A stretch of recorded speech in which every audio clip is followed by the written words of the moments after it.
You have seen her eyes before. Not in this life, perhaps, but in a dream that made your chest tighten. In a painting you could not look away from. In a silence that felt too loud. She laughs like something ancient pretending to be innocent. And when she turns away, it is not modesty, it is strategy. Her softness is not born of nature, but of design. Like silk draped over a dagger. Like snow concealing a pit. You think she is waiting to be claimed, but she is waiting to destroy slowly, sweetly, righteously. You will give everything, and she will call it fate. You will ask for her truth, and she will offer a riddle. She does not lie. She simply hides what you would not survive knowing. She does not seduce. She mirrors your need, reflects it until it devours you. You think you have found her, but she was never there. Only a performance, only the smile of a wound that never closed. She enters your life not as a person, but as an interruption, a disruption of the dull machinery you mistook for peace. You do not fall in love with her. You fall into her, into the crevice she creates in your world, into the vacancy her presence exposes. You believe it is desire, it is not. It is the gravity of your own emptiness responding to hers. You are drawn not by what she is, but by what she lacks and how artfully she conceals it. She smiles and you mistake it for warmth. But you do not realize yet that you are standing in front of something cold enough to preserve itself in any season. She is not hiding. She is veiled. And there is a difference. Hiding suggests shame. Veiling implies power. You are not invited behind the veil. You are led around it again and again until you forget there was ever something beneath. She listens to you speak not because she hears you, but because silence makes her seem innocent. She is not a liar. A liar must remember the truth, she has buried it. She is an actress who has learned her lines by heart, and when she weeps it is not for you. It is for the role she must maintain to remain unchallenged. And what is this role? Not victim, not villain, something more elusive, something liminal. She lives in the crack between saint and siren. She demands to be adored as if she were helpless and obeyed as if she were divine. And you oblige as if it were your duty to worship what confuses you. You feel her suffering and believe it comes from a place of innocence.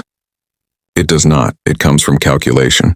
To suffer visibly is to disarm the world. She bleeds publicly not because she is fragile, but because it makes her untouchable. You offer her truth and she calls it cruelty. You offer her stability and she calls it control. You offer her devotion and she calls it entitlement. There is no winning, only sacrificing.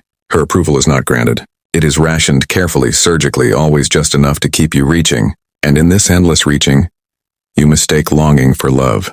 You tell yourself she is deep, mysterious, wounded. But what you call depth is only the echo of your own hope against her hollow. What you call mystery is merely the absence of reciprocation. And what you call wound is in fact weapon. She learned long ago that suffering is currency, and she spends it with precision. You think you are conquering her. You think you are slowly peeling back the layers, drawing her closer, proving yourself. But you are not a conqueror. You are an offering, a volunteer, a willing sacrifice on the altar of her reflection. She does not need to conquer. She only needs to be seen. You are not seeing her. You are seeing your own desire costumed in feminine outline. Once she is observed, the performance begins. She performs fragility, so you will protect her. She performs restraint, so you will chase her. She performs passion, so you will doubt your sanity when she withdraws. And yet you persist. Why? Because beneath all your claims of logic and reason, you are still an animal hoping for softness. You want a place to collapse, a womb to return to, a gaze that tells you you are enough. But she is not the womb, she is the hunger. She is the gaze that devours. She does not complete you, she unmakes you. And the tragedy is that you thank her for it. You write poems to the destruction. You call it divine, you call it love. But she does not love. She selects, she studies. She seduces not because she feels, but because she knows it will anchor you. This is the paradox. She makes you feel alive only because she is drawing your life out of you. She awakens your masculinity only to soften it, blur it, bleed it into submission. And when you are finally nothing but a servant to her moods, a supplicant to her silence, she will say you've changed. She will say she misses the man you were before, the man who had edges, fire, defiance, the man she erased with every sigh and every complaint and every I'm fine that left you scrambling to fix what was never broken. She did not want to be saved. She wanted to watch you try. She resents you, not for failing to understand her, but for trying. She needed you to remain confused, to stay orbiting her enigma. The moment you begin to see clearly, she begins to detach. Intimacy terrifies her, not because it is too much, but because it would reveal how little is there. She fears being known more than being heard. She would rather be betrayed than truly seen, because to be seen is to be measured. To be measured is to be finite. And to be finite is to be vulnerable in a way she cannot control. So she spins illusions, emotional riddles. She becomes the mirror in which you drown. The dream you mistake for destiny. She tells you what you want to hear in your language, not hers. She adopts your rhythm, your intensity, your longing. And in doing so, you believe you found your counterpart. But what you found is a silence that learned how to echo. She does not love you, she reflects you, and only the parts that serve her mask. You may call her cruel, but she would scoff. She is not cruel, she is careful, she is precise. She will give you just enough softness to keep you attached, and just enough distance to keep you desperate. She will never fully offer herself. Not because she fears betrayal, but because withholding gives her control, and she prefers control over closeness, control over connection, control over truth. And if by some miracle you begin to see through her, if you pull back the veil and glimpse the machinery behind the myth, she will not fight you. She will collapse, she will cry, she will call you heartless, and you, guilt-ridden, conditioned, tired, will kneel again trying to make amends for daring to seek reality. You will apologize for noticing the mask. You will beg for the illusion to return, but it does not return. Not because she has changed, but because you have. The illusion requires your blindness to survive. Once seen, it dies. And in its place, you are left with her smile. Still sweet, still soft, but no longer magical, no longer divine. Only human, only tired, only strategic. And then finally, you understand. She never wanted to be conquered. She wanted to be obeyed. She never wanted truth. She wanted power dressed as love. She never wanted you. She wanted what you gave up to please her. And now that you have nothing left, she will say you are not the man she fell in love with. She is right, you are not. You are the man who found the wound behind her smile and walked away. She tells you she wants to be led, but her eyes say otherwise. There is no submission here, only choreography. The bow of the head is not deference, it is provocation. The softness of her voice is not trust, it is bait. The surrender she performs is not an act of intimacy, but of strategy. You see her kneel and you imagine loyalty, but it is not loyalty. It is camouflage. The animal hides in the shadow of your desire and lets you call it love. You mistake her stillness for peace, her gentleness for virtue, her silence for depth. You have been trained to revere the quiet woman, the yielding woman, because you do not understand that yielding is often a test, and quietness is a trap for the unwary. She rehearses the role of the obedient, not because she believes in your leadership, but because she wishes to direct from behind the veil. She wishes to rule without declaring it. Her every gesture of passivity contains a calculation. When she asks what you think, it is not curiosity, it is a measure.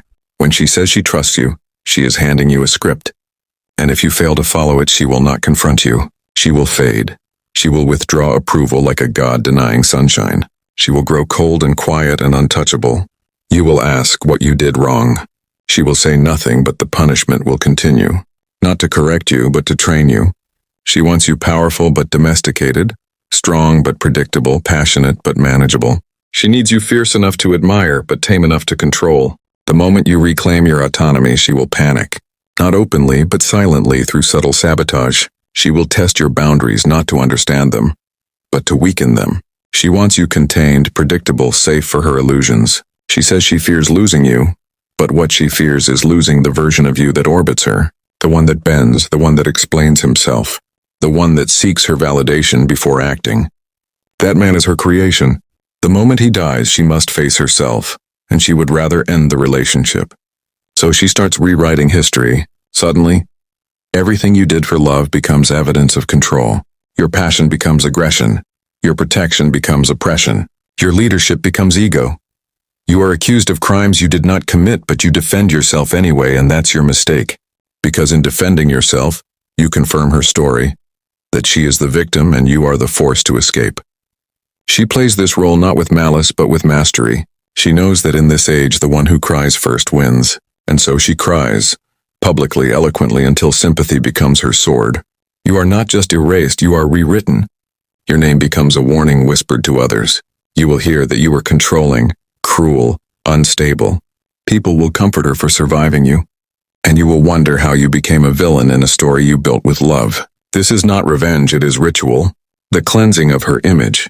The preservation of her narrative. She cannot coexist with guilt, so she transfers it to you. Every accusation is projection. Every tear is testimony. and soon you realize you are fighting a ghost version of yourself that she created. This is the final act of the performance, the digital erasure. You will vanish from her photos, her posts, her memories. Friends will unfollow, family will go silent, and the algorithm will forget you existed. The woman who once shared your dreams will now scrub your presence from her timeline. It is not enough that she leaves. She must delete, because deletion feels like purification. In a world built on pixels and proof, absence becomes innocence.